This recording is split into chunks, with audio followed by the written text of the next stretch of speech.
Olá a todos. Quinta-feira, 21 horas, é o nosso novo horário, né? Para a gente fazer as nossas lives. Talvez esse seja um horário mais favorável para várias pessoas, tá? Então a ideia é a gente continuar falando do curso de formação em terapia cognitiva narrativa e focada na compaixão. A ideia é tirar dúvida, é falar um pouquinho da história desse curso, né? Do percurso que a gente fez para chegar até aqui na turma 3, do nosso formato novo. Eu vou colocar aqui comigo, ao vivo. Entrando, Cris. Estamos aqui aguardando. Cristiane. Boa noite. Boa noite.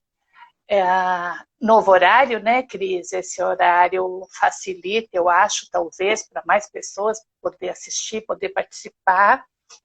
E eu vou pedir, então, para você se apresentar, Cris. Bom, eu me chamo Cristiane, sou psicóloga, né? Participei da segunda turma do curso com a Lina e para mim foi incrível. Então, eu virei discípula. E a Cris é o post que foi do depoimento, né? Que é o Sim, seu post. sim. Então, foi realmente transformador. Por isso que eu super recomendo mesmo, né? Então, estou aqui hoje para conversar um pouquinho com todo mundo junto com a Lina. Exatamente. E para me ajudar aqui, né, Cris, a coordenar, então a ideia é que Sim. sempre tem alguém aqui. Então, os ex-alunos que estão aí assistindo, né, quem puder,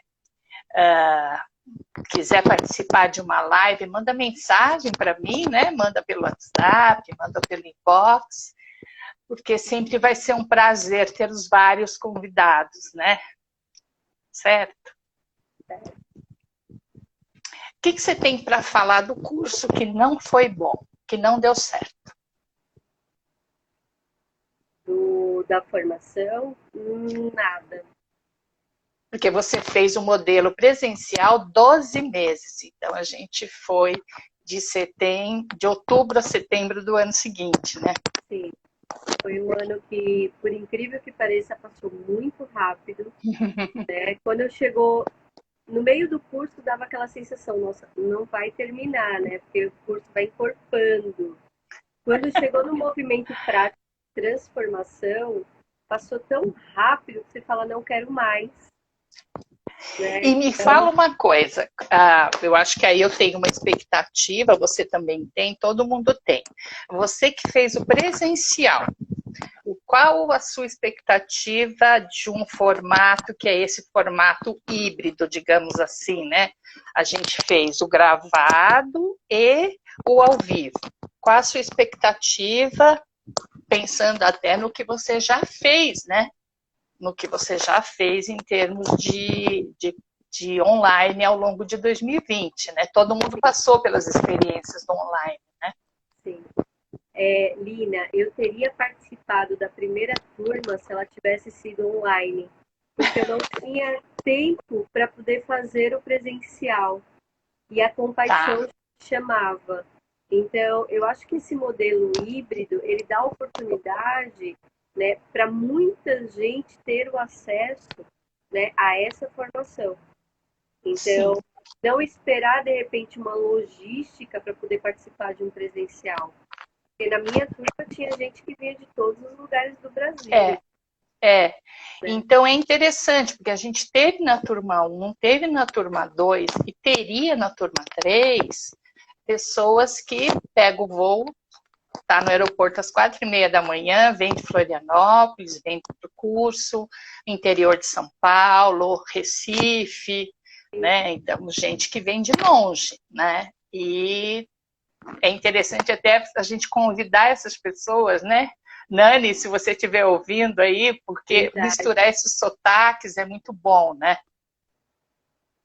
Então, eu acho que a oportunidade agora de ter esse movimento online, a gente vai conseguir acessar com muito mais facilidade. E para quem tinha aquele preconceito do online, eu acho que 2020 serviu como aprendizado. Foi o suficiente, né? Foi, porque a gente teve que se adaptar, se readequar para quem não participava ainda, quem não praticava, né? E funciona. A ideia de fazer uma compactada do curso de 12 para 9 módulos foi exatamente tirar do curso novembro, quer dizer, dezembro, janeiro e fevereiro, que são as férias de verão, né? E eram as datas que era complicado, né, deixar a família, vir para o curso e tal. Então, também para mim, né, que aí o curso durava o ano inteiro, de fato, a produtividade em termos de dezembro, janeiro e fevereiro é para a gente poder produzir mesmo, né? Produzir capítulo de livro, produzir artigo, né? Outras coisas que também faz parte desse mundão, digamos assim, né? Acadêmico, né? Você pode dizer, Cris, que pensando, você é neuropsicóloga, né? Você não se apresentou assim, mas também é uma formação bastante intensa, complexa, né? E eu nunca consegui encaixar um curso de neuropsi na minha formação, apesar de ter desejado, né?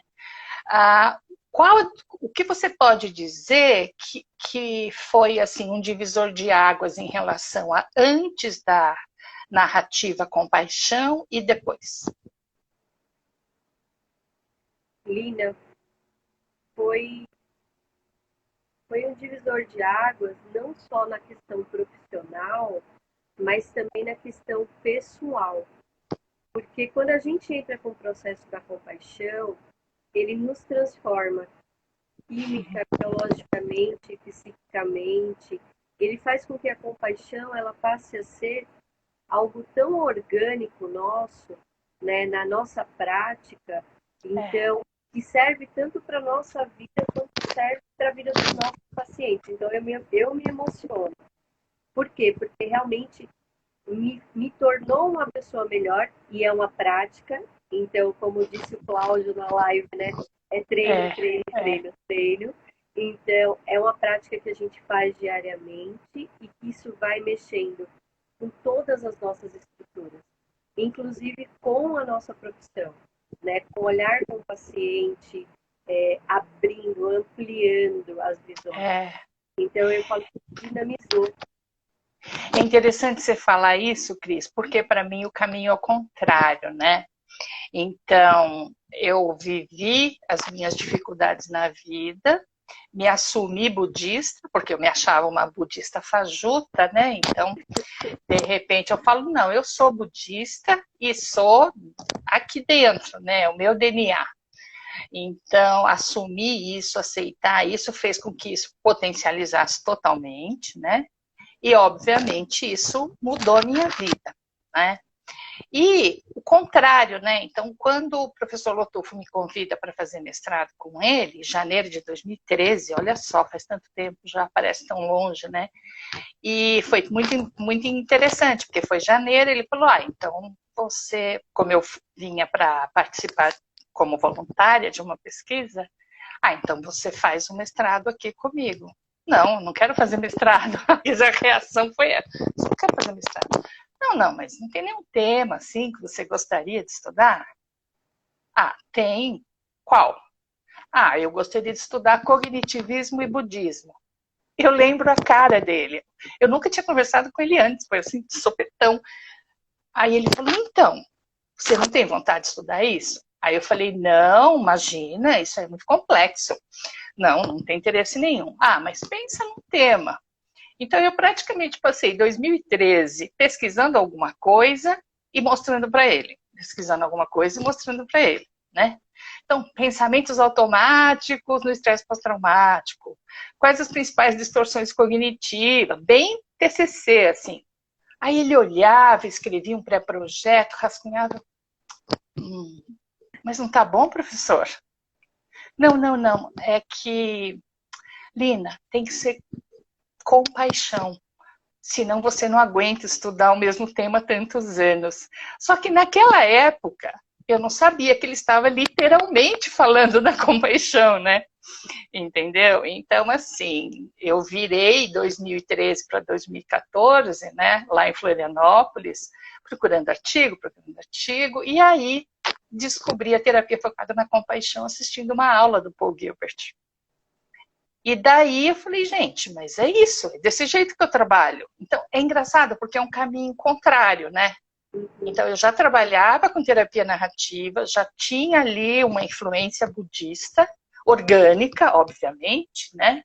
E de algum jeito, o que deu certo para minha vida, para enfrentar, para resiliência e tal, eu falei, gente, se deu certo para mim, pode dar certo para outras pessoas. E na prática eu ia vendo que, de fato, ajudava os pacientes quando você conectava com essa pessoa, quando você, de fato, estava presente, ouvia o que ele tinha para contar, independente de teoria, que é um pouco a brincadeira do curso todo, né?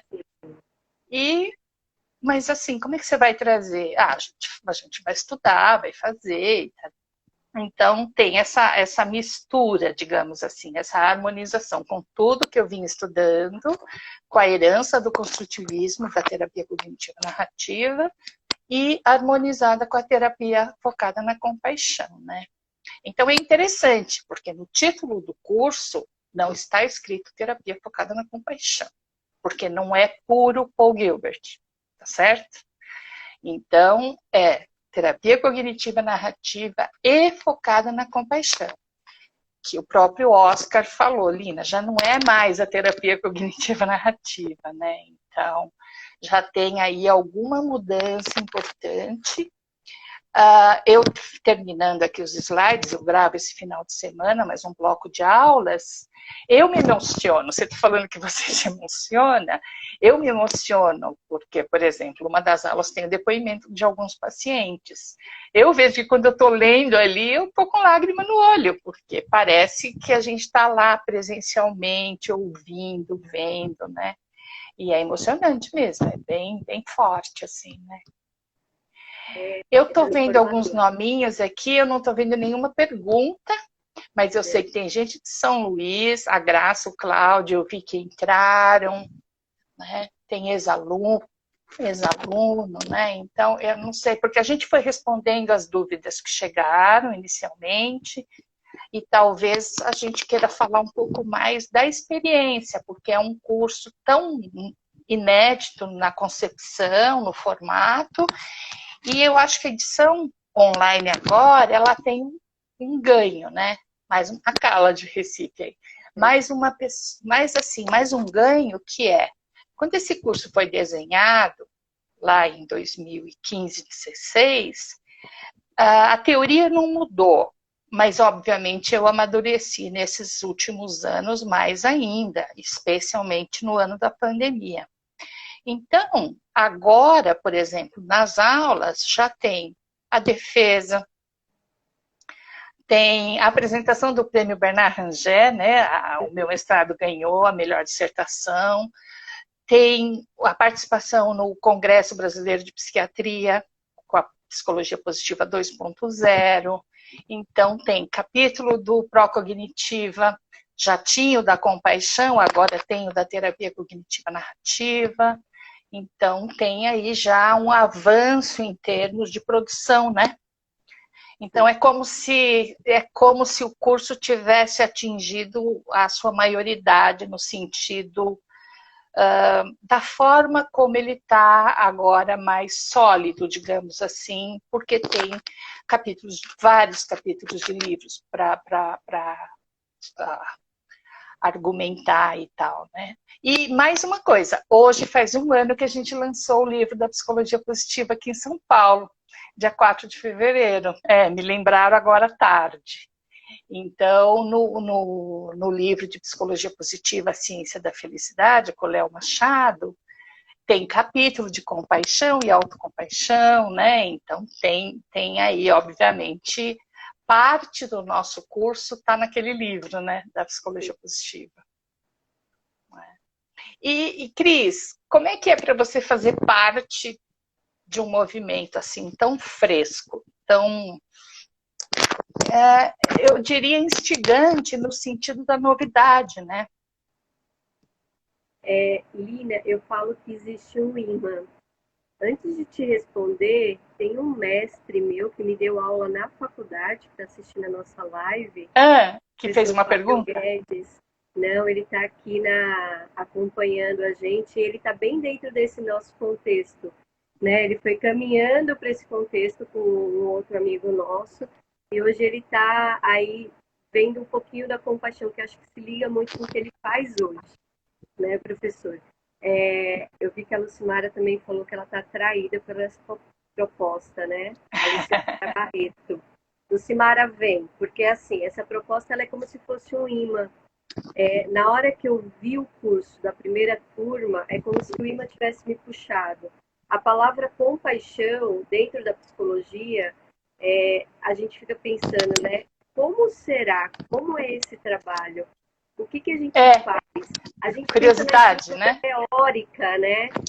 Como que a gente usa, que estrutura a gente usa, que ferramenta a gente usa, né? E o curso nos embasa, teoricamente, em tudo isso. Ela traz uma estrutura, mas eu falo que assim, a compaixão vai além dessa estrutura, né? Porque ela vem se tornando um movimento depois orgânico mesmo, com toda a estrutura teórica. Então, Lina, quando eu li a primeira vez, né, a chamada do seu curso, era como se tivesse um imã me chamando mesmo, vem. Né? E eu falo que hoje eu estou engatinhando, porque tem o Cláudio, tem a Graça, que são seus parceiros de anos aí nesse trabalho. Eu estou engateando a cada dia, conhecendo mais essa prática, entendendo mais esse processo, absorvendo literalmente a compaixão. E, assim, o mais interessante disso tudo, diferente da gente estudar teoria no sentido da classificação, né? Porque teoria a gente estuda, tem muita teoria nesse curso, muita teoria. Então, se você pergunta, não, mas tem um livro para indicar? Não, tem muito material para você estudar só nos slides, né? Então, assim, tem muito material. Se um aluno, de fato, assistir todas as aulas, rever um slide ou outro, já é muito conteúdo, né? É um exagero, digamos assim, né? Mas talvez seja a dificuldade de... Eu não tento resumir, porque é impossível resumir, né? Tem algumas coisas que é impossível de resumir. Mas o curso é a construção de um raciocínio de como você consegue não ficar no pensamento negativo, não ficar ali batendo a tecla no que está errado, no que está problemático, e de fato despertar essa pessoa para que ela consiga enxergar o seu melhor. Né? Então, eu falei para 2 pacientes essa semana, gente, se eu estou no presencial no consultório, eu vou dizer, olha, você chegou aqui no meu consultório, você está aqui na minha frente vivo, está tudo certo. Temos muita coisa para resolver, problemas, insatisfações, mas você chegou aqui vivo, então é porque deu tudo certo. Porque no extremo, quando dá muito errado, a gente morre. A gente morre de solidão, a gente morre de tristeza, né? Então, assim, a gente não morre só de vírus, a gente morre por muitos outros motivos e, eventualmente, esses outros motivos seja exatamente o que nos deixa vulnerável para bactéria, para vírus, né? Então, assim, como é que a gente pensa em saúde? Né? Hoje eu tô, assim, hoje eu falo já desde que eu fiz 50 anos, né? Eu me autorizo a certas coisas que eu não me autorizava e estou criando juízo na medida do possível. Acho que eu estou criando juízo. Cada ano que passa eu me sinto mais ajuizada. Por quê? Porque eu preciso aprender a me cuidar, né? Então, eu estou um pouco mais ajuizada. Por isso que eu invento uma live essa hora da noite, enfim, né? Porque tinha sido às 4 da tarde, porque era o que deu para ajeitar. Aí minha filha falou assim, mãe, mas 4 horas da tarde é um horário horrível. Eu falei, gata, mas é o horário que tem que dar. Né? Então, na medida que deu para pular para as 21, óbvio que a gente fez essa mudança e vamos ver, né? Mas a ideia não é só falar do curso, obviamente que inicialmente é falar do curso, porque surgiram muitas dúvidas, até porque a gente ampliou, né? Não é mais só para psicólogo, e aí, com críticas e não críticas, é um pouco o Dalai Lama respondendo à crítica de que, olha, vocês estão banalizando esse negócio aí de meditação, de budismo e tarará. Entre erros e acertos, sim, mas é melhor a gente espalhar de alguma forma a compaixão do que achar que isso é reduto dos budistas. Não é, não é. Né? Então, tentar falar de compaixão como algo que vem no nosso kit humano. Só que a vida às vezes é tão difícil, às vezes a gente tem um contexto tão aversivo que a gente acha que não está lá, mas está lá, né?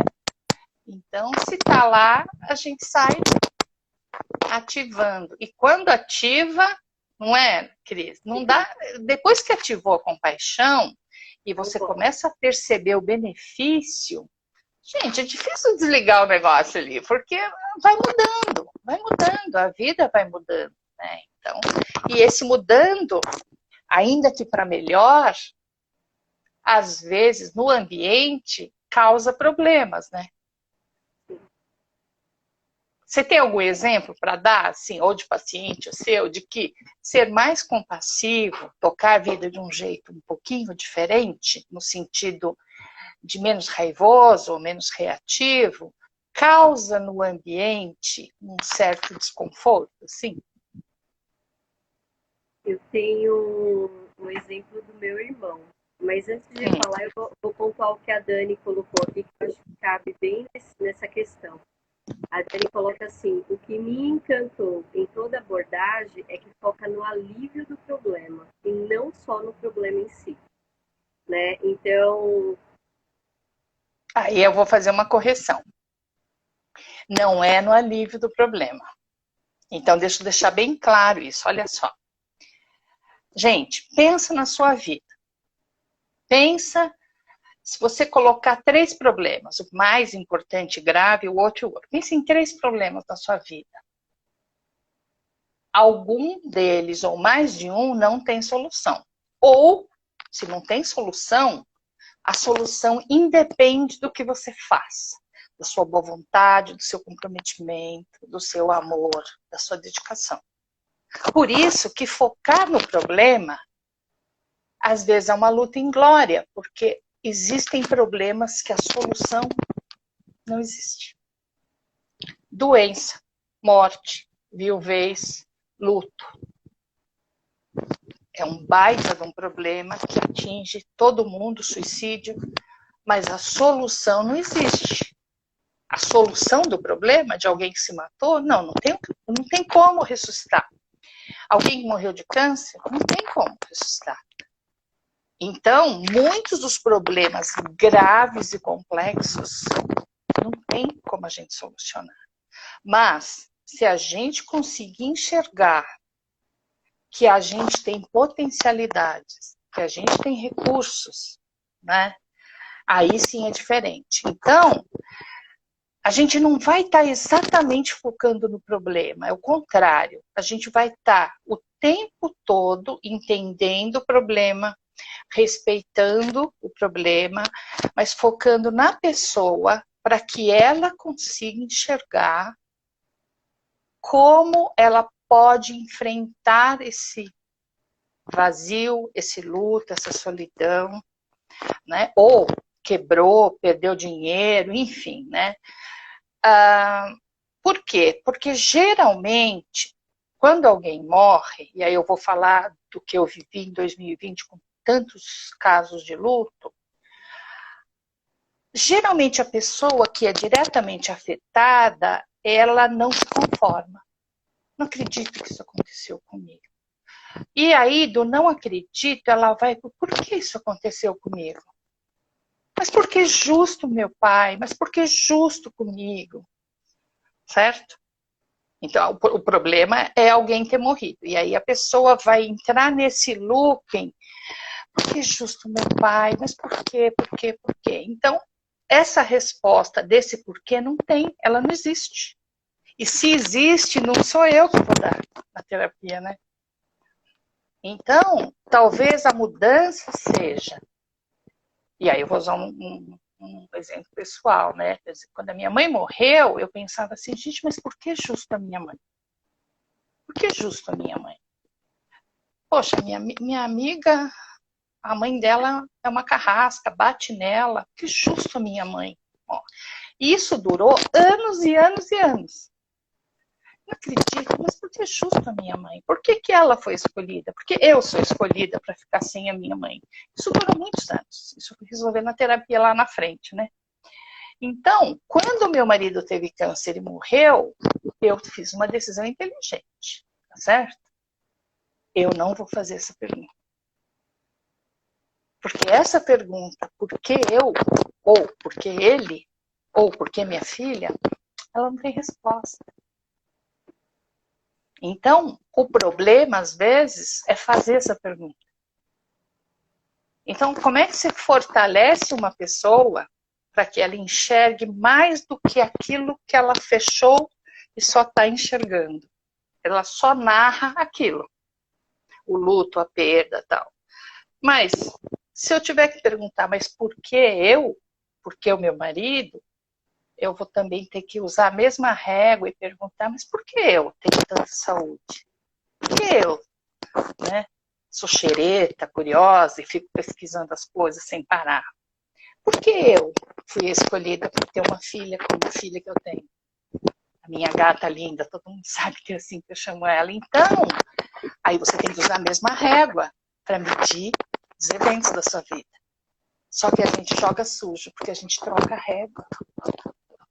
Então, a terapia narrativa, focada na compaixão, de algum jeito, ela vai buscar entender essas narrativas que, olha, eu sou vítima e, olha, eu não sou. Não, então, eu não sou vítima.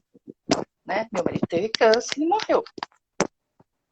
Parte do câncer tem a ver com exposição ao sol, com brigas e brigas e brigas na época de namoro. Você não vai passar o protetor, você não...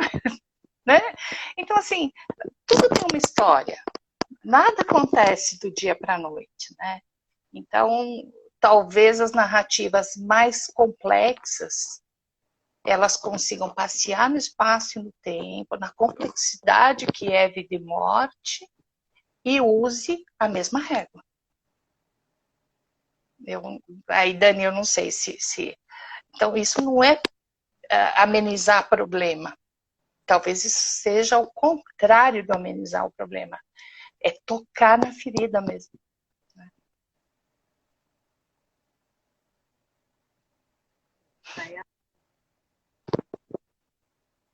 Vai além. E por tudo isso é transformador.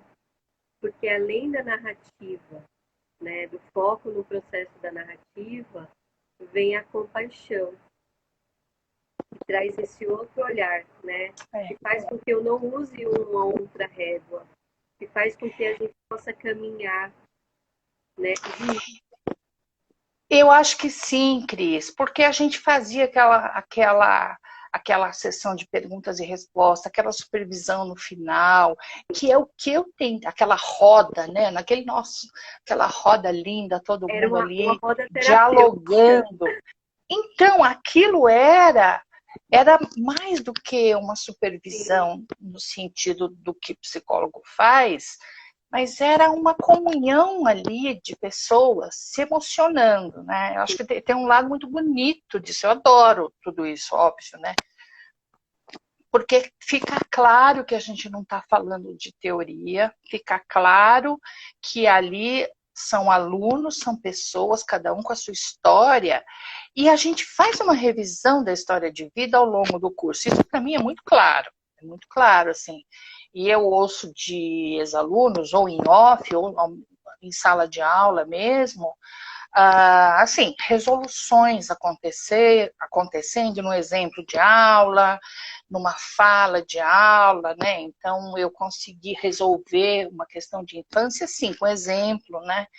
Eu acabo dando uns exemplos talvez um pouco exagerados, mas quase todos os exemplos de aula são verdadeiros. Ou são meus, ou são do que eu já vivi, ou do que eu já acompanhei, né? Então, acho que o mais importante, como a gente está abrindo e não é só terapia, esse também é um outro ponto. Poxa, mas é reduto de terapeuta ou não é? O uso do treino de habilidades de compaixão poderia ser qualquer pessoa. Então, eu fico aqui pensando na escola. Então, treino de habilidades de compaixão, os professores, coordenação, 15 pessoas, não sei, suponha. Assiste o treino de habilidades de compaixão 1, faz uma hora online com um psicólogo, com uma pessoa, ou com o próprio coordenador de escola, ou cria-se um diálogo entre o próprio grupo. Não necessariamente tem que ter um psicólogo, mas precisa ter alguém que entende o processo, que entende qual o objetivo, da onde isso veio, o que isso mexe, o que isso não mexe. Só que a força do grupo, tem alguma coisa melhor do que grupo, gente? Tem alguma coisa melhor do que eu me ver no seu olhar, na sua compreensão, na sua validação? Isso em si já é curativo, né? E esses nomes todos, sabe? Então, a minha grande luta, digamos assim, se eu carrego uma bandeira, a bandeira que eu carrego é o dia que borderline for transtorno de personalidade borderline, o nome de um diagnóstico, de um manual estatístico de psiquiatria. O dia que isso parar de ser usado como um adjetivo, é porque eu consegui alguma coisa, certo? Então, abordice do paciente, o paciente está abordando, isso para mim, assim, mexe assim, aqui, ó, no meu íntimo, porque eu sei o que é atender essas pessoas estigmatizadas pelo nome do diagnóstico. E desconstruir isso é maravilhoso, é simplesmente maravilhoso. Para mim, você imagina para a pessoa, né?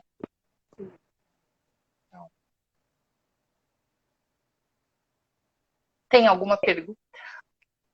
Não tem pergunta.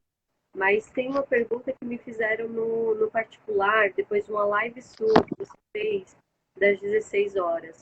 Uma pessoa conhecida, psicóloga, me perguntou, ela fez, Cris, eu vi que o curso vai ser aberto, né? Isso não vai interferir? Não vai mesmo. Mas interferir no quê? Interferir, de repente, no processo de estar atuando só com a psicologia. Porque a compaixão, de estar atuando só com a psicologia, a compaixão. De ser um reduto, como você acabou de falar, só para psicólogo. Né? A compaixão, ela vai num acesso que é muito mais amplo. E isso eu pude ver quando eu participei dos grupos com vocês, né, lá no IPQ. Então, vendo pessoas que participaram da pesquisa, que praticavam a compaixão, né, e que também fazia efeito, e elas não eram na psicologia. É como se fossem multiplicadores, né? Elas viram multiplicadores e aquilo funciona e é transformador. Então, isso porque não eram profissionais e estavam fazendo de uma forma orgânica, porque entendiam muitos dos processos e replicavam e a coisa fluía. Eu fico imaginando quando a gente acessar todos esses profissionais, médicos, pedagogos, psicólogos, né? E a gente produzir com esse embasamento mesmo, o quanto que a gente, realmente você acabou de falar, o quanto não vai ser acessado. Isso é transformador. Só vai poder falar depois que vocês participarem do curso. Então vocês vão ver o quanto transforma. Eu conheço muitos psicólogos que não honram o seu juramento, que fizeram e não honram, não sabem nem o que está escrito lá, portanto não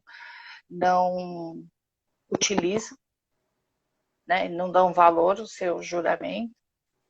E eu também conheço professores absolutamente comprometidos com a sua função de docência, de ensinar, ganham muito pouco, trabalham muito e conhece aluno um a um, é confidente de aluno, sabe? Então, assim, eu acho que nisso entra enfermeiro, isso entra assistente social, então isso entra muitas outras profissões, né? E eu acredito muito na capacidade do humano, independente de diploma. Então, é óbvio que a gente está, de qualquer forma, com um grupo de profissionais que tem um bacharelado, enfim, que vem fazer um curso no IPQ, mas por isso está de graça no canal do YouTube, né? Então, essa decisão de que o treino de habilidades de compaixão está lá, está disponível. Então, esse foi um tempo criado na pandemia e foi feito de um jeito que eu não tinha imaginado antes, mas que se tornou possível pela própria questão do online. Eu recebo retorno, todo dia eu recebo uma mensagem ou duas de alguém que diz para mim, e é uma delícia ouvir esse feedback, de que o quanto ajudou, tá certo? O exercício dos 21 dias de gratidão, 15 de março, daqui a pouco faz um ano que eu postei, e as pessoas falam, nossa, a Lina me ajudou muito. No meio da pandemia, essas lives que a gente fez, né? Eu fiz com a Paraíba, com o Recife, com a Genane também.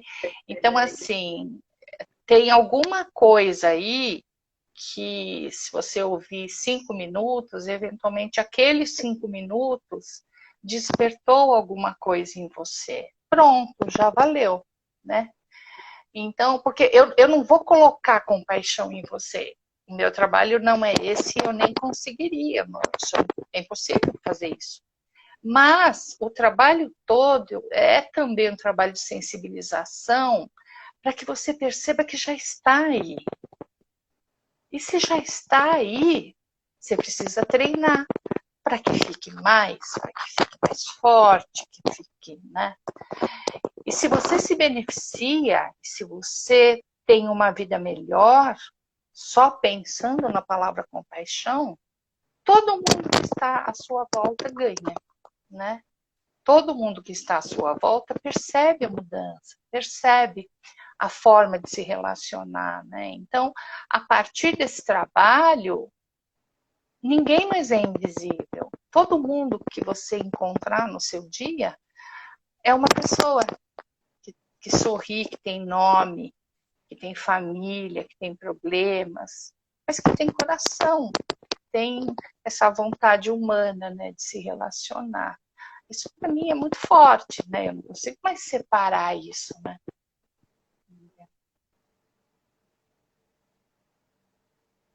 É isso, Cris. Obrigada por você ter entrado, né? Eu que agradeço, Lina, pela oportunidade de poder falar um pouquinho da experiência.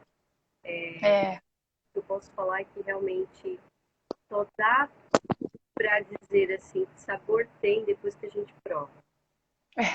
Não tem como traduzir. Tem coisas que a gente não traduz, a gente sente. Né? É Esse curso ele é assim. Esse curso não tem como traduzir, a gente sente, né? E sente a transformação, né? Super recomendo. Então, você imagina, Cris, eu nessa jornada de 2015 até aqui, né, ou de 2013 até aqui, são 7 anos, né, a gente está fechando esse CTN maravilhoso com o professor Lotufo. Você imagina o quanto eu aprendi, né, nessa trajetória, falando com cada aluno, ouvindo cada paciente, cada exercício, cada retorno. É maravilhoso, é maravilhoso. Para mim, isso é um privilégio, né? Então, qual que é a arte da nossa profissão? É o privilégio de ser coautor da vida de muitas pessoas, né? E isso é um privilégio, não tem nem o que falar, né? Tá bom? Gratidão. Super obrigada de você ter vindo. Quem está assistindo, minha gratidão, super obrigado. E quem vai assistir depois, gravada, mesma coisa, super obrigada. Tá. Até a próxima quinta. Obrigada, viu, gente? Obrigada mesmo.